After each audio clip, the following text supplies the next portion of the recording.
ഇന്ന് രാവിലെ തന്നെ ഞാൻ ലിഡിലേക്ക് ഇറങ്ങി. കുറച്ചധികം സാധനങ്ങൾ എനിക്ക് വാങ്ങാനുണ്ട്. ആദ്യം തന്നെ ഞാൻ നടന്നു ചെന്നത് ചീരയുടെ അടുത്തേക്കാണ്. ഈ ചീര കാണുമ്പോഴൊക്കെ എനിക്ക് പണ്ടത്തെ ഒരു അനുഭവം ഓർമ്മ വരും.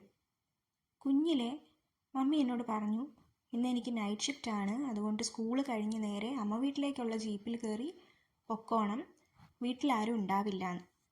പക്ഷേ ഞാൻ സ്ഥിരം പോകുന്ന ഓട്ടോ കണ്ടപ്പോൾ ഞാൻ ഓട്ടോ കയറി വീട്ടിൽ പോയി. വീട്ടിലാരും ഇല്ലായിരുന്നു. എല്ലാവരും എന്നെ തേടി നടക്കാൻ തുടങ്ങി. പിന്നെ ഒരുവിധം ഓട്ടോ ചേട്ടൻ മമ്മിയെ വിളിച്ചു. മമ്മി എന്നെ തിരിച്ച് സ്കൂളിൽ കൊണ്ടാക്കാൻ പറഞ്ഞു. സ്കൂളിൽ ഞാൻ ചെല്ലുമ്പോൾ കാണുന്നത് അപ്പച്ചി, മമ്മിയുടെ പപ്പ, വലിവുള്ള ആളാ. അപ്പച്ചി അവിടെ വലിച്ചുകൊണ്ടിരിപ്പുണ്ട്, ടീച്ചർമാർ ചുറ്റും ഇരിപ്പുണ്ട്. എല്ലാവരും എന്നെ കണ്ടു, നല്ലപോലെ പൊങ്കാല ഇട്ടു. പിന്നെ ഞാൻ അമ്മ വീട്ടിൽ പോയി.